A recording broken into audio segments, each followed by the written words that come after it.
আমরা চলেছি good morning from Kedarnath.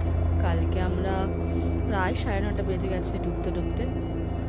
আমরা আছি স্বর্গারোহিণী কমপ্লেক্সে, জিএমভিএল এর ওখানের রুমগুলো আমরা রুম পাইনি, আমরা ডরমিটরি পেয়েছিলাম, তো সেটাই নিয়েছি। খুব সুন্দর এই পুরো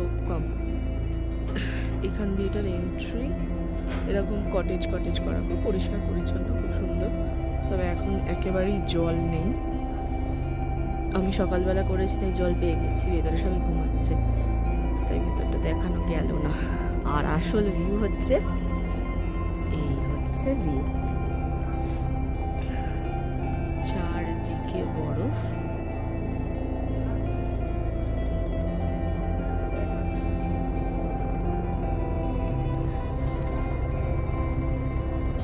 সব পাহাড়ে বরফ।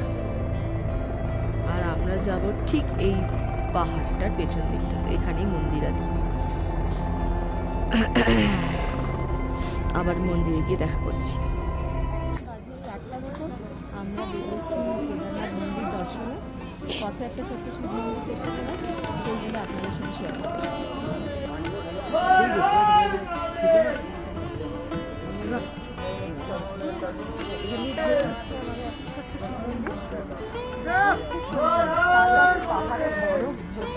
এত ঠান্ডা, কালকে স্নোফল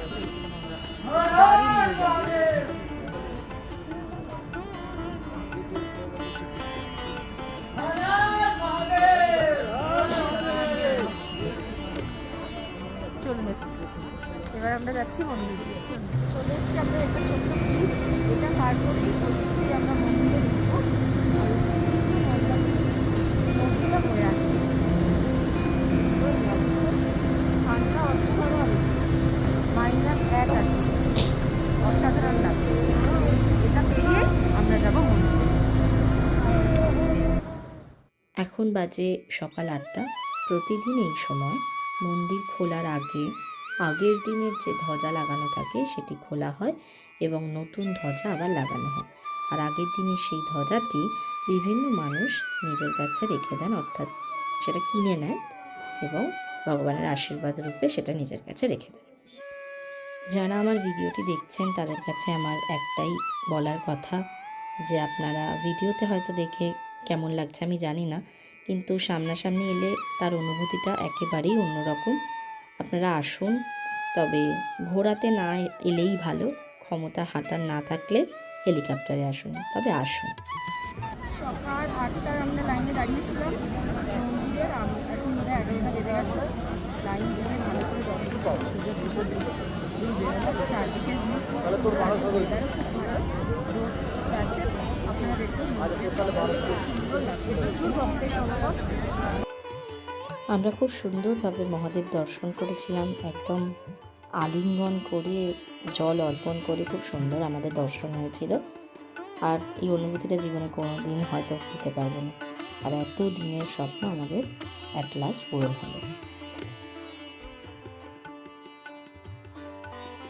আমরা চলে এসেছি ভীমশিলা দর্শনে। আপনারা সকলেই জানেন 2013-তে যেই মহাবিপর্যয় এসেছিল, তার থেকে এই মন্দিরটি রক্ষা পেয়েছিল এই একটি শিলার জন্য, যাকে আমরা ভীমশিলা বলে জানি। এই শিলাটি না হলে হয়তো মন্দির ধ্বংসই হয়ে যেত, কিন্তু ভগবানের এটাই মহিমা। আমরা জাস্ট বেরোলাম, এখন হেলিপ্যাডের সামনে বসে আছি, হেলিকপ্টার উঠছে।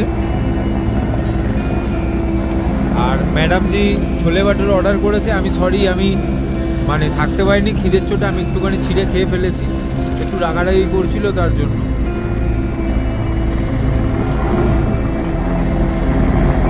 ম্যাডামজি বসে আছে, হেলিকপ্টার ওরা দেখছে।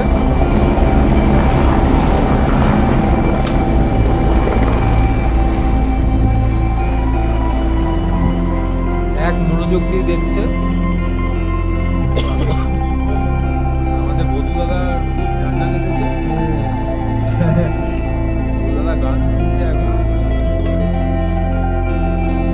ব্রেকফাস্ট করে তারপর আমরা বেরোচ্ছি, সেদিকে যেতে হবে। আজকে ঘুরি স্টে আছে, আর ওরা নিয়েছেন মশালা, আসলে দেখাচ্ছি। চলে হচ্ছে ওদের মশালা ধোসা, ওরা দুজন মশালা ধোসা, আর আমার অর্ধেক খাওয়া হয়ে গেছে ছোলে বাটোর। খেয়ে দিয়ে আবার দেখা করছি। আমরা নামা শুরু করেছিলাম 2টো থেকে কেদারনাথ থেকে, এখন রামবাড়াতে এসে হল্ট নিয়েছি, কোথাও বুঝি মোটামুটি 2.5 ঘন্টা লাগলো নামতে। ওঠার থেকে নেমেছি আমরা অনেক তাড়াতাড়ি। জয় ভোলেনাথ। এখন সবাই এই আমাদের ঘোড়া, এই মানে বধূ বসে আছে, এখন একটু আমরা চিল করছি, বধূ লুকিয়ে পড়ছে। আমরা এখন একটু চিল আর করছি, একটু- তারপর আবার বেরোচ্ছি। আর এই আমাদের হচ্ছে কাকা বাবু এইটা দেখাবি কাকাবাবু ফ্যানটা খাচ্ছে, তুমি তো বিড়ি ভাইরাল হয়ে খাচ্ছে। যাবে, আমাকে সবাই জিজ্ঞেস এই করে যে এটা কি ফ্যানটা হয়। খাচ্ছে, বিড়ি খাচ্ছে, আর মাথা ওই জুমজুমি লাগিয়ে ঘুরছে।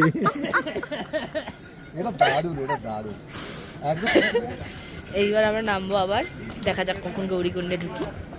আমরা নেমে পড়েছি কেদারনাথ থেকে, এবং এসে এতই খিদে পেয়ে গেছে যে খাবার কি খেলাম না খেলাম কিছুই দেখাতে পারছি না। আমাদের খাওয়া হয়ে গেছে পাকা প্লেট, একটা পনির, মুখ দেখাও, মুখ দেখাও। সবাই একদম ভরপেটটা খেয়ে ফেলেছি, কিন্তু দেখাতে পারিনি খাবার কি খেয়েছি। এই যে কিছু বাকি আছে, 1 গ্রাস ভাত আর আমার 2টো লঙ্কা।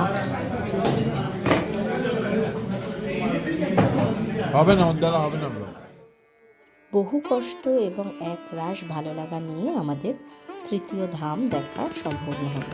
এরপর আমরা যাব চতুর্থ ধাম বদ্রীনাথের উদ্দেশ্যে। ভিডিওটা আপনাদের ভালো লাগলে লাইক, শেয়ার এবং সাবস্ক্রাইব করবেন। নেক্সট এপিসোড খুব তাড়াতাড়ি আসবে।